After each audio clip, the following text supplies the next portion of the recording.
경북대담 친구들 시간입니다.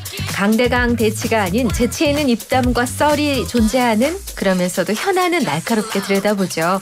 시간 함께 하시는 분들 편안한 친구들 단짝 버디로 칭해 봤는데요. 박주민 더불어민주당 의원, 김영우 전 국민의힘 의원 나오셨습니다. 어서 오십시오. 네, 안녕하십니까. 네, 반갑습니다. 두 분 나오셨으니까. 근데 우리 이제 박주민 의원님께 먼저 여쭤봐야 되는데. 네. 아니 지금 의정 갈등이 이렇게 지금 계속 출구를 못 찾고 있는데 네. 얼마 전에 이제 그 지난 월요일인가요? 네. 서울대병원 찾으셔가지고 네. 보건복지위원장직 맡으셨으니까 네, 뭐 네, 네. 그런 현안 차원에서 아마 좀 방문해서 그 서울대병원의 얘기도 들어보신 것 같은데 좀 이런 상태 어떻게 풀어야 된다고 좀 보세요? 글쎄요, 뭐 워낙 지금 많이 실타래가 엉켜 있고요. 네. 거기다가 대화가 없은 지가 상당히 오래돼 가지고. 물밑대화도 없습니까? 그러니까 물밑대화라는 것은 좀 있었던 것 같긴 한데 네. 말씀 들어보면은 뭐 실효적이거나 네. 의미 있는 대화는 없었다라는 평가를 많이 하시더라고요. 네. 그러다 보니까 이제 불신이 많이 쌓여 있고 이래서 네. 저희들이 이제 얘기를 듣기 시작했지만 아직까지 이걸 어떻게 진짜 다뤄야 될지도 좀 막막한 좀 상황이고요. 네. 일단은 그래서 저희들이 그 정부가 2,000명으로 증원하는 과정, 그 과정에 대해서 여러 가지 좀 문제 제기도 있고 그런 부분은 좀 국회에서 일단 짚어보기로 했고 네. 그다음에 의사 관련된 여러 단체들을 차례로 좀 만나보기로 했고요. 네. 어제는 네. 환자 단체를 만나봤고요. 아, 네. 그렇습니까? 여러 얘기를 좀 듣다 보면은 뭔가 공통된 것들을 찾아낼 수 있을 것 같아요. 네. 그래서 네.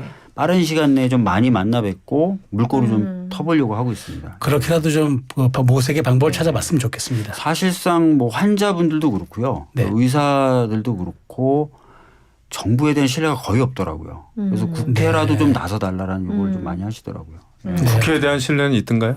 그러니까 워낙 정부에 대해서 그동안 4개월 동안 네. 상황이 악화되는 동안 그 제대로 된 모습을 못 보여줬다는 평가를 많이 하시다 보니까 네. 이제 뭐 사실상 남은 데가 국회밖에 없어서 그래서인지 몰라도 국회라도 좀 움직여달라는 요구를 많이 뭐 하시죠. 대의기관이니까 뭐 네. 충분히 뭐 그럴 수도 있다고 네. 생각합니다. 자, 본격적으로 한번 여쭤보겠습니다. 네. 그 지금 오늘 국민의힘에서 뭐 나경원 대표 출마 여부가 가장 핫한 이슈가 되는 것 같아요. 네. 그래서 김 의원님 어떻게 보십니까? 나 의원 출마 선언 뭐 주말에 출마하는 할 것 같죠? 걸로 저는 네 알고 있어요. 예. 그러면 이제 그게 소문 다 났고. 그러면 이제 그 친윤 쪽 후보들, 친윤 쪽 지지하는 사람들 다 표심 갖고 오는 겁니까? 그거는 이제 나경원 의원도 사실상 좀 딜레마 아닐까요? 그 7월 23일이 이제 전당대회인데 제가 볼 때는 참 한여름에 열리는 이 남양 특집물이 되지 않을까. 예, 굉장히 그 살벌할 수도 있어요. 그래요. 예, 왜냐하면은 사실 지난해 3.8 전당대회 때는 그때 이제 용산이 사실 무리하게 좀 개입을 했잖아요. 네, 네. 그래가지고 뭐 그런 지적 연판장도 막 많았죠. 네. 돌리고 막 이랬는데 이번에는 그렇게는 못하겠죠. 네. 그렇게 해서도 안 되고 하지만은 역시 어떤 쿠션을 통해서 이렇게 그 두 번 세 번 거쳐가지고 그래도 원하는 사람이 있겠죠. 용산에도 솔직히 말씀드리면. 네, 네. 근데 이제 비극적인 것은 당내에서 벌어지는 그 당대표를 뽑는 전당대회가 뭐 친윤 대 비윤 이거는 정말 귀신이 고칼 노릇이죠. 네, 네, 예, 네. 안 되는 일인데 어떻게 프레임을 잡고 그렇게 이제 만들어가는 것 같은데 나경원 의원도 고민은 될 겁니다. 친윤의 그 선봉 대표가 된다는 거에 대한 부담이 좀 있겠죠. 아무래도. 네. 지금 그리고 이제 대통령의 인기가 또 이렇게 아주 높은 게 아니고 해가지고 그런 굉장히 하지만 조직표 선거라는 게 또 네. 조직을 무시할 네. 수 없으니까 그런 거를 생각할 때는 그래도 임기 3년 남은 대통령의 그 어떤 존재 권력의 최고 그런 그 최고 권력자를 의식 안 할 수는 없겠죠. 근데 제가 볼 때는 재미는 있을 것 같아요. 이 남양 특집입니다만은 한동훈 대 나경원 대 예, 이게 아주 그 살벌한 추리극 이런 게 될 수도 있지만 잘하면 굉장히 우리 당에 또 활력을 불어넣을 수 있는 재밌는 시트콤이 될 수도 있다. 근데 이제 중요한 거는 미래, 비전, 전략 우리 당이 좀 바뀌어야 되고 네. 지금 힘들지 않습니까? 네, 당도 네. 용산도. 네. 그러니까 이 분위기를 좀 반전시키고 변화시킬 수 있는 동력을 전당대회에서 찾지 못하면 큰일이죠. 그런데 나경원 의원이 얘기하는 원내대표 가지고 되겠어라는 그 원내대표 한계론이 캠페인에서 먹힐 것 같습니까? 그거 좀 쉽지 않을 거예요. 왜냐하면은 과거에도 원내대표가 많이 있었어요. 황교안. 제18대 때 박희태 아, 예, 그렇죠. 당대표도- 정몽준 의원이 예, 꺾었죠 당시. 예, 네, 그때 기억합니다. 원외였고 왜였죠? 나중에 보궐로 다시 되셨고 그다음에 뭐 역대 당 대표라고 할 수 있는 비대위원장은 거의 전부 다 거의 원외. 예, 원외였고 해서 그리고 재작년인가요 그 전당대회 뭐 작년에도 그랬고 네, 나경원 그 당시 원외였잖아요. 그렇죠. 네. 근데 당 대표 좀 하실 마음도 좀 있었잖아요. 네. 그래서 원내냐 원외는 뭐 크게 이렇게 쟁점이 될 것 같지는 않아요. 제가 볼 때는. 네. 네. 근데 이제 어떤 걸 가지고 이슈를 가지고 경쟁하느냐.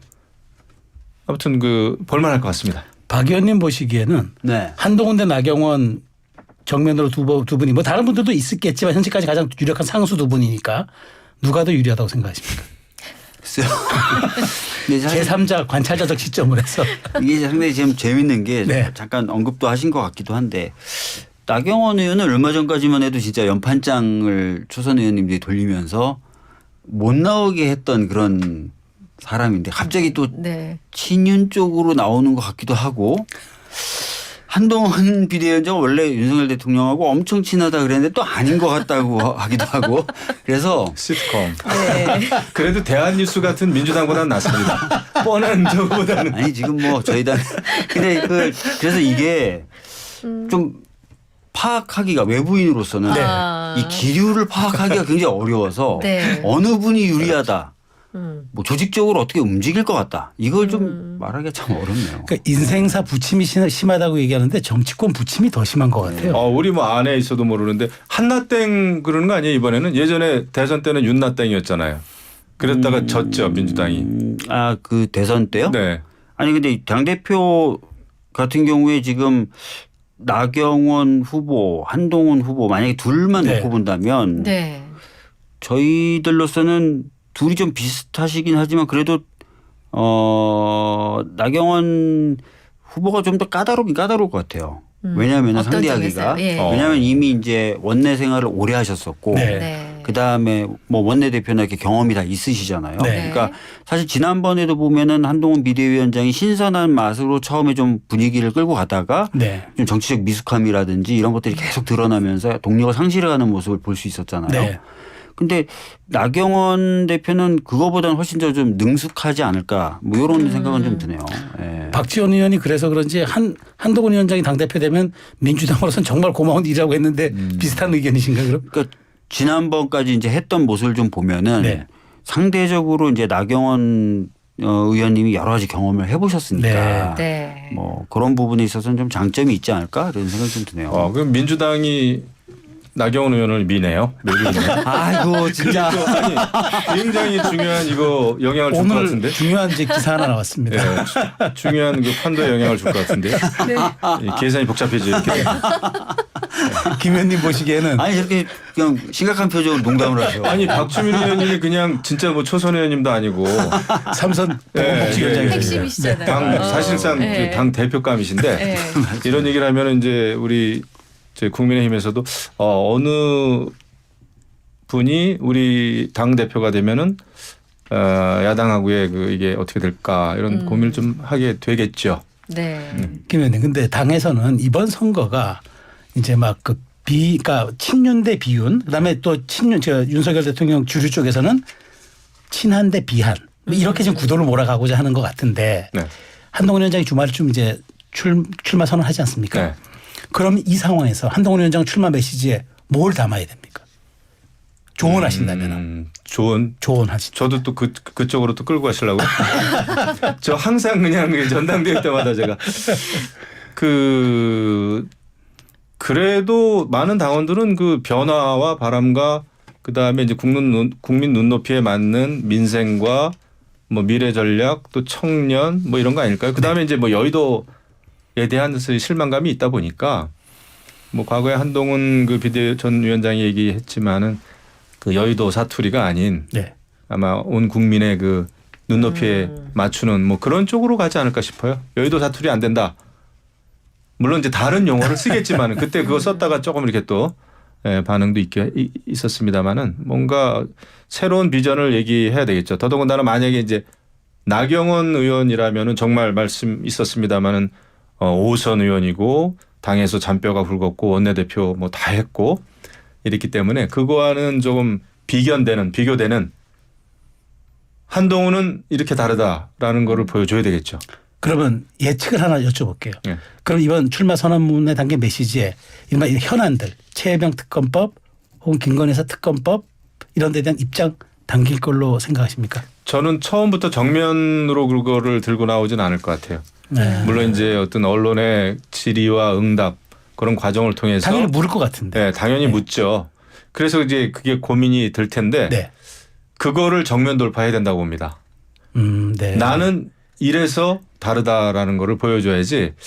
물론 그거는 있어요. 여당 입장에서 대통령과 혹시라도 갈등이나 각을 세우는 당대표 좀 불안하죠. 네. 불안하죠. 하지만 그것이 잘만 하면은 엄청난 그 활력과 동력을 가질 수 있다. 네. 국민의힘이 달라질 수 있는.